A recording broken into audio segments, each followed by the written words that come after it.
తెలంగాణ రాష్ట్ర విద్యుత్ ఆర్టిజనల్ man joint action committee రాష్ట్ర కమిటీ పిలుపు మేరకు రెండో రోజు నిరసనలో భాగంగా సోమవారం పెద్దపల్లి జిల్లా కేంద్రంలోని రాఘోపూర్ డివిజన్ కార్యాలయం ముందు విద్యుత్ కార్మికులు భారీ ధర్నా నిర్వహించారు. తమ న్యాయమైన డిమాండ్లను పరిష్కరించాలని కోరుతూ పెద్ద ఎత్తున నినాదాలు చేశారు. ఈ సందర్భంగా టీవీజేఏసీ జిల్లా చైర్మన్ మల్ల కిషన్ రెడ్డి ఆర్టిజన్ మాట్లాడుతూ రాష్ట్ర వ్యాప్తంగా ఉన్న 19,600 మంది ఆర్టిజన్లకు ప్రస్తుతం ఉన్న స్టాండింగ్ ఆర్డర్ను తక్షణమే రద్దు చేయాలని డిమాండ్ చేశారు. తమ డిమాండ్లు నెరవేర్చకపోతే పోరాటాన్ని మరింత ఉధృతం చేస్తామని నాయకులు హెచ్చరించారు. ఈ కార్యక్రమంలో జాయింట్ సెక్రటరీ ఆది కొండలరావు, ఆర్టిజన్ నాయకులు మారుపాక తిరుపతి, ఆన్మ్యాన్ టీవీ జేఏసీ నాయకులు జూపాక వెంకటేష్, ఇరుగురాల రమేష్, ఆర్గనైజ్ సెక్రటరీ సయ్యద్ కలియుద్దీన్, కార్మిక నాయకులు హజర్, రవీందర్ రెడ్డి, కుమార్, శ్రీరాములు, ప్రకాష్, గణేష్, శంకర్, రాజు, రాజేందర్, చిన్నయ్య పెద్ద సంఖ్యలో విద్యుత్ కార్మికులు పాల్గొన్నారు. తెలంగాణ విద్యుత్ artisan employee joint action committee పిలుపులో భాగంగా ఆల్ డివిజనర్స్ ముంగట రెండో రోజు ధర్నా కార్యక్రమం నిర్వహిస్తున్నాము. ఇది ధర్నా కార్యక్రమం ముఖ్య ఉద్దేశం ఏంటంటే రాష్ట్ర వ్యాప్తంగా ఉన్న artisans Genco and Transco SPDCL NPDCL పరిధిలో పనిచేస్తున్న ఆర్టిజన్ కార్మికులు 19,600 మంది ఆనాటి ప్రభుత్వం బ్రిటిష్ నాటి కాలం నాటి ఆర్టిజన్ స్టాండింగ్ ఆర్డర్స్ ఇవ్వడం వల్ల ఆర్టిజన్ కార్మికులకు అందరికీ అన్యాయం జరిగింది.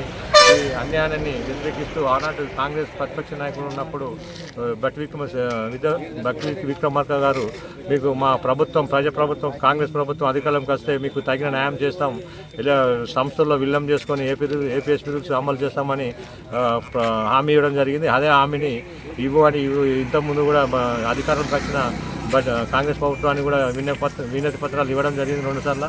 బట్టి విక్రమార్క విద్యుత్ శాఖ మంత్రి వారికి ఇచ్చినా కూడా మాకు ఎలాంటి న్యాయం చేయకపోవడం వల్ల రాష్ట్ర వ్యాప్తంగా జాయింట్ యాక్షన్ కమిటీ ఏర్పాటు చేసుకొని ఈ యజమానులకు సమ్మె నోటీసు ఇవ్వడం కూడా జరిగింది.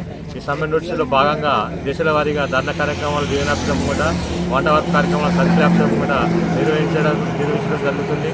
అయినా కూడా ఇప్పటికైనా యజమాన్యం కానీ ప్రభుత్వం కానీ మమ్మల్ని చర్చలు జాయింట్ యాక్షన్ కమిటీ చర్చలకు పిలిచి మా సమస్యలను పరిష్కరించాలని కోరుకుంటున్నాము.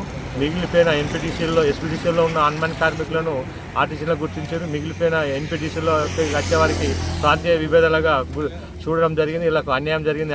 అన్మ్యాన్ కార్మికులకు మిగిలిపోయిన అన్మ్యాన్ కార్మికులు 600 మందిని కూడా సంస్థలో విలీనం చేసుకొని న్యాయం చేయాలని కోరుతున్నాము. రాష్ట్ర వ్యాప్తంగా పిఎస్ రేట్ కార్మికులు 6,000 మంది పనిచేస్తున్నారు. వాళ్ళకు 11 జీవో ప్రకారం కనీస వేతనాలు అమలు చేయాలనేది కూడా మా ప్రధాన డిమాండ్. ఈ మా సమస్యలు పరిష్కరించలేని ప్రభుత్వం కానీ యజమానులం కానీ మేము హెచ్చరిస్తున్నాము. ఏప్రిల్ 8 తారీఖు నాడు సమ్మెలో రాష్ట్ర వ్యాప్తంగా ఆర్టిజన్ కార్మికులు, అన్మెన్ కార్మికులు, పిఎస్ రేట్ కార్మికులు పెద్ద మొత్తంలో ఏప్రిల్ 8 తారీఖున సమ్మెలో పాల్గొంటున్నాం. రాష్ట్రాన్ని అంధకారంలో చేయబోతున్నాము. ఈ బాధ్యతను యజమానులు, ప్రభుత్వాలు, ప్రజలకు బాధ్యత వహించాలని హెచ్చరిస్తున్నాం.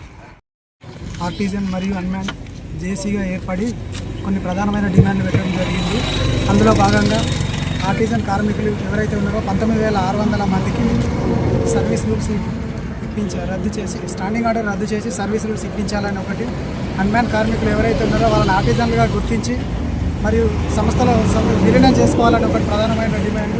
మరియు అదేవిధంగా మిగిలిపోయిన మీటర్ రీడర్స్, బిల్ కలెక్టర్స్, టీపీఏలు ఎవరైతే ఉన్నారో సంస్థలో మిగిలిపోయిన 6,500 మందిని ప్రభుత్వం మినిమం వేజెస్ ఇప్పించాలని ప్రధానమైన డిమాండ్లతో ముందుకు పోవడం జరిగింది. దీనికి ప్రధానంగా మేము ఒకరోజు 26వ తారీఖు రోజు మొన్న ధర్నా చేయడం జరిగింది. మరి యాజమాన్యం నుండి ఎలాంటి స్పందన రాలేదు. మరి అదేవిధంగా ఈరోజు 30వ తారీఖు రోజు కూడా మళ్ళీ ధర్నా నిర్వహించడం జరిగింది. మరి మళ్ళీ 2వ తారీఖు రోజు కూడా వంట వార్ ప్రోగ్రాం కూడా ఉంది అందులో. అయినా కూడా యాజమాన్యం ఎలాంటి దిగిరచ్చి మమ్మల్ని చర్చలకు ఆహ్వానించకపోతే మాత్రం 8వ తారీఖు రోజు ధర్నా నిర్వహించిన సమ్మెలోకి పోవడం జరుగుతూ ఉంది. మరి అన్మ్యాన్ కార్మికుల విషయానికి వస్తే నేను రాష్ట్ర అధ్యక్షునిగా విన్నవించుకుంటున్నాను మీ టీవీ ఛానళ్లకు. అన్మ్యాన్ కార్మికులు మరి అక్కడ కాలిపోతున్నారు. అక్కడ మీరు పోస్టర్ చూసినట్టయితే ఒకసారి జూమ్ చేసి చూపెట్టండి అన్న. ఆ విధమైన మా బ్రతుకులు దుర్భరంగా కొనసాగుతున్నాయన్న. మరి అయినా కూడా యాజమాన్యం మా అన్మ్యాన్ కార్మికుల బతుకులు కాలిపోతున్నా కూడా యాజమాన్యం మమ్మల్ని పట్టించుకోవడం లేదు. మేము న్యాయమైన డిమాండ్ ఒకటే కోరుకుంటున్నాము. అన్మ్యాన్ కార్మికులుగా మమ్మల్ని ఆర్టిజన్స్గా గుర్తించి ఈ సంస్థలో విలీనం చేసుకోవాలని మేము కోరుకుంటున్నాం. ఎవరో కాంట్రాక్టర్ మాకు ఈపీఎఫ్, ఈఎస్ఐ కట్టలేదని మమ్మల్ని ఆ రోజు ఆర్టిజన్గా గుర్తించినప్పటికీ మమ్మల్ని గుర్తించడం జరగలేదు. అప్పుడు గుర్తించినట్లయితే ఇప్పుడు మా భవిష్యత్తు వేరే రకంగా ఉంటుండే. మరి అప్పుడు గుర్తించకపోవడం వల్ల ఇప్పటికి మేము చాలా నష్టపోవడం జరిగింది. మరి మాకు వేటేజ్ మార్కులు కూడా ఇవ్వలే. యాజమాన్యం ఎప్పుడైతే మాకు సంస్థలో ఈ జేఎల్ఎంగా రిక్రూట్మెంట్ చేసినప్పుడు ఆర్టిజన్కు వెయిటేజ్ మార్కులు ఇచ్చారు. కానీ అన్మ్యాన్ విషయానికి వచ్చేటప్పటికి అప్పుడు మాకు వెయిటేజ్ మార్కులు ఇవ్వడం పోవడం వల్ల కూడా మేము జేఎల్ఎంలో గుర్తించబడలేదు. ఇప్పటికి కూడా మేము చాలా దుర్భరమైన జీవితం గడుపుతున్నాము. చాలని తక్కువ జీతంతో మేము మా బ్రతుకులు వెళ్ళబోస్తున్నాము. పని చేసేది మాత్రం సబాస్ అంటున్నారు యాజమాన్యాలు, కానీ మాకు జీతాలు మాత్రం ఇవ్వడం లేదు. షబ్బత్ సూరన్న అని మన పేపర్లో కూడా వచ్చింది, ఒకటి తీగల మీద సర్కస్ ఫీట్లు చేసిన సూరన్న అని పేపర్కి వచ్చింది. కానీ మరి యాజమాన్యం మాకు ఒక అట్లా ప్రత్యేకమైన అవలంబిస్తుంది. మరి చర్చలకు పిలిచి ఇప్పటికైనా కూడా మా సమస్యలు పరిష్కరించాలని మా అన్మ్యాన్ కార్మికుల తరఫున డిమాండ్ చేస్తున్నాం.